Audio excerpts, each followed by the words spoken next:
അന്നമ്മേ കൊള്ളാം മോനെ കൊള്ളിക്കല്ലേ. ഓ തോറ്റു.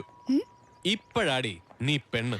അതെന്റെ മീശ എടുത്തോണ്ട് തോന്നുന്നു. ചേട്ടോ, ചേട്ടന്റെ ആഗ്രഹപ്രകാരാണോ ഇങ്ങനൊരു പരീക്ഷണം? അല്ല ആയാലും കുഴപ്പമില്ല. പക്ഷെ ഈ അണ്ടർഗ്രൗണ്ടിൽ കൂടെ ലൈൻ വലിക്കണ്ട, ഞങ്ങളും കൂടെ അറിഞ്ഞോണ്ട് മതി. ദേ ഒരു കാര്യം ഞാൻ പറഞ്ഞേക്കാം, ഇതുമാതിരി നല്ല വേഷത്തിൽ ഈ മുതലിനെ കാണാൻ കൊതിയുണ്ടെങ്കിൽ കയ്യിൽ നിന്ന് കാശെടുത്ത് വാങ്ങിച്ചു കൊടുക്കണം. ഞങ്ങളുടെ നിസ്കണ്ട. പൊടി പൊടി പൊടി.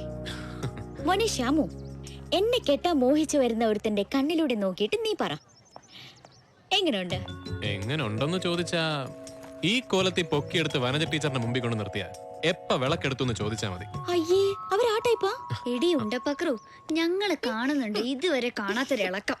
ഉവ്വടി, ഞാൻ ഇത്തിരി ഇളക്കത്തിലാ. എന്റെ മത്തായച്ചൻ വിളിച്ചു പറഞ്ഞപ്പോ തുടങ്ങിയതാ. മത്തായച്ചൻ എന്ത് പറഞ്ഞു?